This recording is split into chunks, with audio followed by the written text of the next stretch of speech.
ഇന്നത്തെ വീഡിയോയിലൂടെ പരിചയപ്പെടാൻ പോകുന്നത് 2026 പത്മ അവാർഡുകളാണ്. നിങ്ങൾക്കറിയാം, എപ്പോഴും റിപ്പബ്ലിക്കിന്റെ ആ ദിവസങ്ങളിൽ ഗവൺമെന്റ് പത്മ അവാർഡുകൾ അനൗൺസ് ചെയ്യാറുണ്ട്. എപ്പോഴും PSC പരീക്ഷകളിൽ ഈ മേഖലയിൽ നിന്ന് ചോദ്യങ്ങൾ വരാറുണ്ട്. ചോദ്യങ്ങൾ വരുമ്പോൾ ഇതിൻ്റെ അകത്ത് മനസ്സിലാക്കി വെക്കേണ്ട കാര്യങ്ങൾ, പത്മ അവാർഡുകൾ ലഭിച്ച വ്യക്തികൾ ഏതൊക്കെ വിഭാഗങ്ങളിൽ നിന്നാണ്, പത്മശ്രീ എത്ര, പത്മഭൂഷൺ എത്ര, പത്മവിഭൂഷൺ എത്ര, ഇങ്ങനെയൊക്കെ ചോദ്യങ്ങൾ ഉൾപ്പെടുത്തിക്കൊണ്ട് PSC എപ്പോഴും ചോദ്യങ്ങൾ ചോദിക്കുന്നതാണ്. അപ്പോൾ വളരെ ഇമ്പോർട്ടൻ്റ് ആണ്. മറന്നു പോകാതെ ഓർത്ത് വെച്ചുള്ള വളരെ ഇമ്പോർട്ടൻ്റ് ആയിട്ടുള്ള പോയിന്റുകൾ നമുക്കൊന്ന് പരിചയപ്പെട്ടു പോകാം.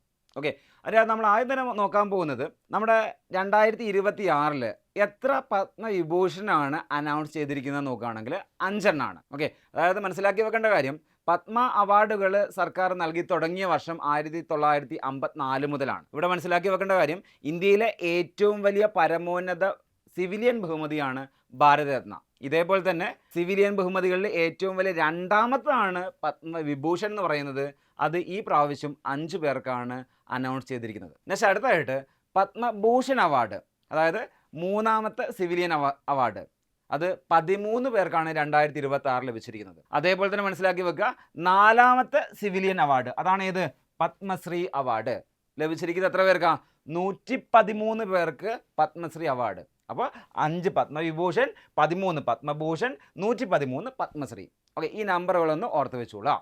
ഓക്കെ, നെക്സ്റ്റ് അടുത്താണ് നമ്മൾ നോക്കാൻ പോകുന്നത്, ഇതിനകത്ത് എത്ര സ്ത്രീകൾക്ക് അവാർഡ് ലഭിച്ചിരിക്കുന്നത് എന്നുള്ള കാര്യം നോക്കുകയാണെങ്കിൽ 19 സ്ത്രീകൾക്കാണ് അവാർഡ് ലഭിച്ചിരിക്കുന്നത്.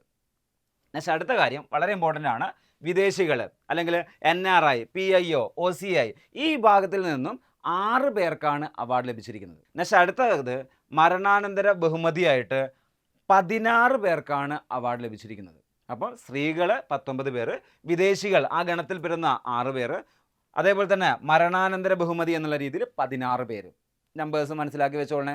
നെക്സ്റ്റ് അടുത്ത കാര്യം കേരളവുമായിട്ട് ബന്ധപ്പെട്ട് കേരളത്തിൽ നിന്ന് എത്ര പേർക്കാണ് പത്മവിഭൂഷൺ, എത്ര പേർക്കാണ് പത്മഭൂഷൺ, എത്ര പേർക്കാണ് പത്മശ്രീ, ഇങ്ങനെയുള്ള ചോദ്യങ്ങൾ ഉൾപ്പെടുത്താം PSC. ഓക്കെ, ആദ്യം തന്നെ മനസ്സിലാക്കി വെക്കുക, 5 പത്മവിഭൂഷൺ ഉള്ളതിൽ 3 എണ്ണവും കേരളത്തിലുള്ള വ്യക്തികൾക്കാണ് ലഭിച്ചിരിക്കുന്നത്. ആരൊക്കെയാണെന്ന് നമുക്ക് അങ്ങോട്ടേക്ക് പരിചയപ്പെടാം കേട്ടോ. ഓക്കെ, പിന്നെ അടുത്ത കാര്യം മനസ്സിലാക്കി വെക്കേണ്ടത് പത്മഭൂഷൺ 2 പേർക്കാണ് കേരളത്തിൽ നിന്നും 2026 ലഭിച്ചിരിക്കുന്നത്.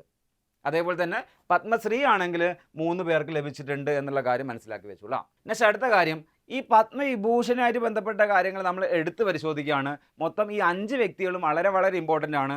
ഏറ്റവും കൂടുതൽ ഇമ്പോർട്ടൻ്റ് ഇതിനകത്ത് പത്മവിഭൂഷൺ കിട്ടിയ 5 പേരുടെ ആ പേരുകളും അവരുമായിട്ട് ബന്ധപ്പെട്ട ഡീറ്റെയിൽസ് ആണ്. ഓക്കെ, വളരെ ഇമ്പോർട്ടൻ്റ് ആണ്. ഓരോ വ്യക്തികളായിട്ട് നമുക്ക് എടുത്ത് പരിശോധിക്കാം.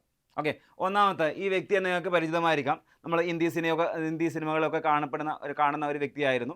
അപ്പം നോക്കാമെന്ന്, ഇദ്ദേഹത്തിൻ്റെ പേരാണ് ധർമ്മേന്ദ്ര സിംഗ് ഡിയോൾ. ആരാണ്? ധർമ്മേന്ദ്ര സിംഗ് ഡിയോൾ എന്നാണ് ഇദ്ദേഹത്തിൻ്റെ പേര്.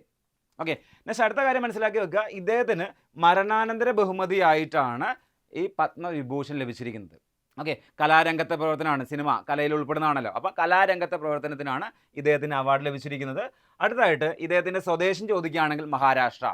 ശ്രീ ധർമ്മേന്ദ്ര സിംഗ് ഡിയോളിൻ്റെ സ്വദേശം എവിടെയാ? മഹാരാഷ്ട്രയാണ്. ഓക്കെ, നെക്സ്റ്റ് ഒരു ഇതിഹാസ ഇന്ത്യൻ നടനാണ്, അതേപോലെ തന്നെ നിർമ്മാതാവാണ്, അതേപോലെ തന്നെ രാഷ്ട്രീയക്കാരനാണ്. ഈ മേഖലയിലൊക്കെ അദ്ദേഹത്തിൻ്റെ പ്രാവീണ്യം നിങ്ങൾക്ക് കാണാൻ പറ്റും. ഓക്കെ, ഇതേപോലെ തന്നെ മനസ്സിലാക്കി വെക്കുക, പ്രധാനമായും ഹിന്ദി സിനിമകളിലെ പ്രവർത്തനത്തിലൂടെയാണ് അദ്ദേഹം അറിയപ്പെടുന്നത്. ഓക്കെ, നമ്മുടെ സിനിമകളിലൊക്കെ ഇദ്ദേഹത്തിൻ്റെ മുഖം പരിചിതമായിട്ടുള്ളതാണ്. നെക്സ്റ്റ് അടുത്തായിട്ട് ഇന്ത്യൻ സിനിമയുടെ ചരിത്രത്തിലെ ഏറ്റവും മികച്ചതും വാണിജ്യപരമായി വിജയിച്ചതുമായ നടന്മാരിൽ ഒരാളായി അദ്ദേഹത്തെ കണക്കാക്കപ്പെടുന്നു. അതുകൊണ്ട് തന്നെയാണ് ഇദ്ദേഹത്തിന് എന്ത് ചെയ്യുന്നത്, ഈ അവാർഡുകളൊക്കെ കൊടുക്കാൻ കാരണം. ഇതേപോലെ തന്നെ ഇദ്ദേഹത്തിന് പത്മഭൂഷൺ നൽകി രാജ്യം ആദരിച്ചിട്ടുണ്ട്. 2012 ഇദ്ദേഹത്തിന് പത്മഭൂഷൺ അവാർഡ് നൽകിക്കൊണ്ട് ആദരിച്ചിട്ടുള്ളത്. ഓക്കെ, 2026 എന്തെങ്കിലും ലഭിച്ചുവോ? പത്മവിഭൂഷൺ അവാർഡും കൂടെ ലഭിച്ചിട്ടുണ്ട് എന്നുള്ള കാര്യം കൂടി മനസ്സിലാക്കി വെച്ചോളാം. ഓക്കെ, അടുത്ത വ്യക്തി. ഓക്കെ, നമ്മുടെ മുല്ലപ്പെരിയാർ വിഷയമായിട്ട് ബന്ധപ്പെട്ട് കുറേ സംസാരങ്ങളൊക്കെ വന്ന സമയത്ത് നമ്മൾ കണ്ടൊരു മുഖമാണ് ഈ വ്യക്തി, അതായത് Shri KT Thomas. Okay, KT Thomas. അപ്പോൾ മനസ്സിലാക്കി വെക്കുക, പൊതുകാര്യങ്ങൾ പബ്ലിക് അഫയേഴ്സ് വിഭാഗത്തിൽ നിന്നും പത്മവിഭൂഷൺ അവാർഡ് ലഭിച്ചിരിക്കുന്ന വ്യക്തിയാണ് ശ്രീ KT തോമസ് എന്ന് പറയുന്നത്. ഓക്കെ, അത് കല്ലുപുരയ്ക്കൽ തോമസ് എന്നാണ് ഇദ്ദേഹത്തിൻ്റെ മുഴുവൻ പേര്. നെക്സ്റ്റ്, ഇന്ത്യയുടെ സുപ്രീം കോടതിയിൽ സേവനമനുഷ്ഠിച്ച ഒരു മുൻ ജഡ്ജിയായിരുന്നു ഇദ്ദേഹം. അതേപോലെ തന്നെ മനസ്സിലാക്കി വെക്കേണ്ട കാര്യം, ഇന്ത്യൻ സാമൂഹിക രാഷ്ട്രീയ കാര്യങ്ങളിൽ ശക്തമായ അഭിപ്രായങ്ങൾക്ക് പേരുകേട്ടയാളാണ്. ഓക്കെ, അതാണ് ഞാൻ ആദ്യമേ പറഞ്ഞത്. നമ്മൾ മുല്ലപ്പെരിയാർ വിഷയത്തിലും ഇദ്ദേഹത്തിൻ്റെ പേര് കേട്ടിട്ടുണ്ട് അല്ല. ആ രീതിയിൽ എപ്പോഴും അദ്ദേഹത്തിൻ്റെ അഭിപ്രായങ്ങൾക്കൊക്കെ വളരെ ഇമ്പോർട്ടൻസ് ഒക്കെ ഇന്ത്യയിൽ ഉണ്ടാവാറുണ്ട്. ഓക്കെ, നെക്സ്റ്റ് അടുത്തായിട്ട് ഇദ്ദേഹത്തിന് പത്മഭൂഷൺ അവാർഡ് ലഭിച്ചിട്ടുണ്ട്. 2007 ഇദ്ദേഹത്തിന് പത്മഭൂഷൺ അവാർഡ് ലഭിച്ചിട്ടുള്ളത്. അടുത്തായിട്ട് നോക്കാം. ഇതാ ഒരു വയലിനൊക്കെ പിടിച്ച് നിൽക്കുന്നത്, അപ്പോൾ ഒരു വയലിനിസ്റ്റ് ആണ് അല്ലേ. അപ്പോൾ എന്താ, ശ്രീമതി എൻ രാജമാണ് അല്ല. ശ്രീമതി എൻ രാജമാണ് പേര്, ശ്രീമതി എൻ രാജം. അതായത് വയലിനിസ്റ്റാണ്. അപ്പം കലാരംഗത്തുള്ള പ്രവർത്തനത്തിനായിരിക്കും എന്ത് കിട്ടിയിട്ടുണ്ടാവുക, അവാർഡ് ലഭിച്ചിട്ടുണ്ടാവുക. അപ്പോൾ ഇവിടെ കിട്ടേണ്ട കാര്യം ഹിന്ദുസ്ഥാനി ശാസ്ത്രീയ സംഗീതം അവതരിപ്പിക്കുന്ന ഒരു ഇന്ത്യൻ വയലിനിസ്റ്റാണ്. ഓക്കെ, ഒരു പക്ഷേ പത്മവിഭൂഷൺ ആയതുകൊണ്ട് തന്നെ വളരെ ഇമ്പോർട്ടൻ്റ് ആണ്. ഇദ്ദേഹത്തിൻ്റെ മേഖല ചോദിക്കാം. മേഖല എന്താ, ഇന്ത്യൻ വയലിനിസ്റ്റ് ആണ് എന്നുള്ള കാര്യം ഞാൻ പറഞ്ഞു. ഓക്കെ, അതേപോലെ തന്നെ ഹിന്ദുസ്ഥാനി ശാസ്ത്രീയ സംഗീതം അവതരിപ്പിക്കുന്ന ഒരു ഇന്ത്യൻ വയലിനിസ്റ്റ്. ഓക്കെ, കൃത്യമായിട്ട് ആലോചിച്ച് വെച്ചോളൂ കേട്ടോ. ഓക്കെ, നെക്സ്റ്റ് അടുത്തായിട്ട് സ്വദേശം ഉത്തർപ്രദേശാണ്. ഓക്കെ, അങ്ങനെയുള്ള കാര്യങ്ങളൊക്കെ ഇമ്പോർട്ടൻ്റ് ആണ്. സ്വദേശം ഉത്തർപ്രദേശ്. ഓക്കെ, അതേപോലെ തന്നെ പത്മശ്രീ നൽകിക്കൊണ്ട് രാജ്യം ആദരിച്ചിട്ടുണ്ട് 1984. അതേപോലെ തന്നെ പത്മഭൂഷൺ നൽകിക്കൊണ്ട് രാജ്യം ആദരിച്ചത് 2004 എന്നുള്ള കാര്യം കിട്ടിക്കൊള്ളണം. അതേപോലെ തന്നെ സംഗീത നാടക അക്കാദമി അവാർഡ് 1990 ലഭിച്ചിട്ടുണ്ട്. 3 അവാർഡുകൾ മനസ്സിലാക്കി വെക്കുക. 1984 പത്മശ്രീ, പത്മഭൂഷൺ ആണെങ്കിൽ 2004, സംഗീത നാടക അക്കാദമി അവാർഡ് ആണെങ്കിൽ 1990. ഓക്കെ, ഈ കാര്യങ്ങളൊക്കെ ഒന്ന് ശ്രീമതി എൻ രാജവുമായിട്ട് ബന്ധപ്പെട്ടൊന്ന് മനസ്സിലാക്കി വെച്ചോളാം. ഓക്കെ, അടുത്തായിട്ട് ഇതാ ശ്രീ പി നാരായണൻ, കേരളത്തിലുള്ള വ്യക്തിയാണല്ലേ. സാഹിത്യം വിദ്യാഭ്യാസം എന്നുള്ള മേഖലയിൽ നിന്നാണ് ഇദ്ദേഹത്തിന് അവാർഡിന് നോമിനേറ്റ് ചെയ്തിരിക്കുന്നത്. മുതിർന്ന മാധ്യമ പ്രവർത്തകനും എഴുത്തുകാരനും സാമൂഹിക പ്രവർത്തനവുമാണ് ഇദ്ദേഹം എന്നുള്ള കാര്യം മനസ്സിലാക്കി വെക്കുക. ഓക്കെ, അടുത്തായിട്ട് നിങ്ങൾക്ക് സുപരിചിതമായ മുഖമാണ്. നമ്മുടെ കേരളത്തിൻ്റെ മുഖ്യമന്ത്രിയായിരുന്ന ശ്രീ VS അച്യുതാനന്ദൻ. മരണാനന്തരമായിട്ടാണ് ഇദ്ദേഹത്തിന് അവാർഡ് ലഭിച്ചിരിക്കുന്നത്. അതായത് പബ്ലിക് അഫയേഴ്സ് എന്ന രീതിയിലാണ് ഇദ്ദേഹത്തിന് അവാർഡ് ലഭിച്ചിരിക്കുന്നത്. നെക്സ്റ്റ് അടുത്തായിട്ട് കേരളത്തിനുള്ള നോമിനേഷനാണെന്ന് മനസ്സിലാക്കി വെച്ചോളൂ. അപ്പം ഈ രീതിയിലാണ് നമ്മൾ പത്മവിഭൂഷൺ അവാർഡുകൾ മനസ്സിലാക്കി വെക്കുന്നത്. അതായത് മൊത്തം പത്മവിഭൂഷൺ അവാർഡുകൾ 5 പേർക്ക് ലഭിച്ചിട്ടുണ്ട്. അതിൽ 3 പേരും കേരളത്തിൽ നിന്നാണ്. കേരളത്തിൽ നിന്ന് അവാർഡ് ലഭിച്ചിരിക്കുന്ന ആ 3 പേരെയും വളരെ ഇമ്പോർട്ടൻ്റ് ആയിട്ട് നിങ്ങൾ ക്യാച്ച് ചെയ്ത് വെച്ചോളണം. അടുത്തായിട്ട് നമ്മൾ നോക്കാൻ പോകുന്നത് പത്മഭൂഷൺ അവാർഡാണ്. മൊത്തം 13 പേർക്കാണ് പത്മഭൂഷൺ അവാർഡ് ലഭിച്ചിരിക്കുന്നത്. ആ പത്മഭൂഷൺ അവാർഡ് 13 പേരെയൊന്നും നമ്മൾ ഓർത്ത് വെക്കേണ്ട ആവശ്യമൊന്നുമില്ല. അതിനകത്ത് നമ്മുടെ കേരളത്തിൽ നിന്ന് ലഭിച്ചിരിക്കുന്ന വ്യക്തികളെയാണ് നമ്മൾ കൂടുതൽ ഇമ്പോർട്ടൻസ് കൊടുത്തുകൊണ്ട് പഠിക്കേണ്ടത്. ആ രീതിയിലാണ് PSC എപ്പോഴും ആവർത്തിക്കാറുള്ള ചോദ്യങ്ങൾ. അപ്പോൾ അതുകൊണ്ട് തന്നെ കേരളത്തിൽ നിന്ന് ലഭിച്ചിരിക്കുന്ന ആ വ്യക്തികളൊന്ന് പരിചയപ്പെടാം. നോക്കാം. ആദ്യമായിട്ട് തന്നെ നമ്മുടെ മമ്മൂക്ക, കാലം തോറ്റുപോയ പ്രതിഭാസം അല്ലേ, വർഷം കൂടുന്തോറും പ്രായം കുറയുന്ന വ്യക്തി. ഓക്കെ, ആ രീതിയിൽ നമ്മുടെ മമ്മൂക്കയ്ക്ക് അല്ലെങ്കിൽ ശ്രീ മമ്മൂട്ടിക്ക് എന്ത് കിട്ടിയിട്ടുണ്ട്, പത്മഭൂഷൺ അവാർഡ് ലഭിച്ചിട്ടുണ്ട്. അതേപോലെ തന്നെ അടുത്ത വ്യക്തി എന്ന് പറയുന്നത് ശ്രീ വെള്ളാപ്പള്ളി നടേശൻ.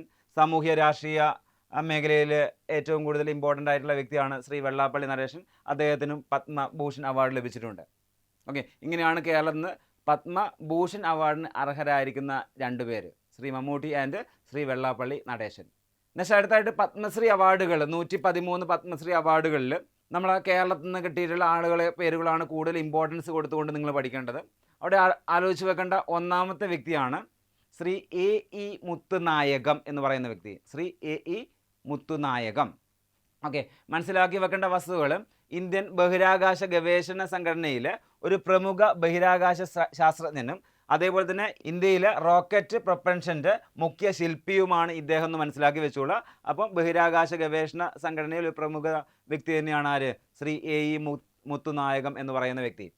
അതേപോലെ തന്നെ മനസ്സിലാക്കി വെക്കുക, ഇന്ത്യയുടെ ബഹിരാകാശ പരിപാടിയിൽ പ്രൊപ്പൻഷൻ സാങ്കേതിക വിദ്യയുടെ പിതാവ് എന്ന രീതിയിൽ വിളിക്കുന്ന വ്യക്തിയാണ് ആര്, ശ്രീ A.E. മുത്തുനായകം. എന്താണ്, ഇന്ത്യയുടെ ബഹിരാകാശ പരിപാടിയിൽ പ്രൊപ്പൽഷൻ സാങ്കേതിക വിദ്യയുടെ പിതാവ് എന്നറിയപ്പെടുന്ന വ്യക്തിയാണ് ആര്, Shri A.E. Muthunayagam. Okay, next അടുത്തായിട്ട് കൊല്ലക്കയിൽ ദേവകി അമ്മ.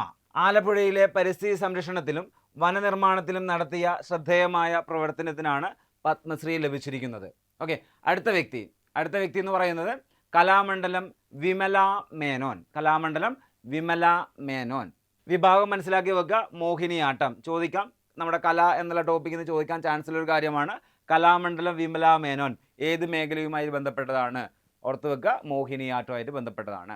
ഓക്കെ, ഇതേപോലെ തന്നെ മനസ്സിലാക്കി വെക്കുക, പ്രത്യേകിച്ച് ക്ലാസിക്കൽ നൃത്തങ്ങളെ പ്രചരിപ്പിക്കുന്നതിലും പുനരുജ്ജീവിപ്പിക്കുന്നതിലും നൽകിയ സംഭാവനകൾക്കാണ് പത്മശ്രീ അവാർഡ് ലഭിച്ചിരിക്കുന്നത്. ഓർത്തു വെക്കേണ്ട കാര്യം, ഇദ്ദേഹത്തിൻ്റെ മേഖല മോഹിനിയാട്ടാണ്. നിശബ്ദമായി കർമ്മം ചെയ്യുക, കാലം നിങ്ങൾക്ക് വേണ്ടി സംസാരിക്കും. അതിനുദാഹരണമാണ് ഈ പത്മ അവാർഡുകൾ. ഇത്തരത്തിലുള്ള കാര്യങ്ങൾ PSC എപ്പോഴും ആവർത്തിക്കുന്നതാണ്. അതുകൊണ്ട് തന്നെ ഒരിക്കലും വിടാതെ ഇങ്ങനെയുള്ള ഫാക്റ്റുകൾ പഠിച്ചോളുക. ഇനി അടുത്തൊരു വീഡിയോയുമായിട്ട് വീണ്ടും കാണാം എന്ന ശുഭപ്രതീക്ഷയോടെ. Okay, by.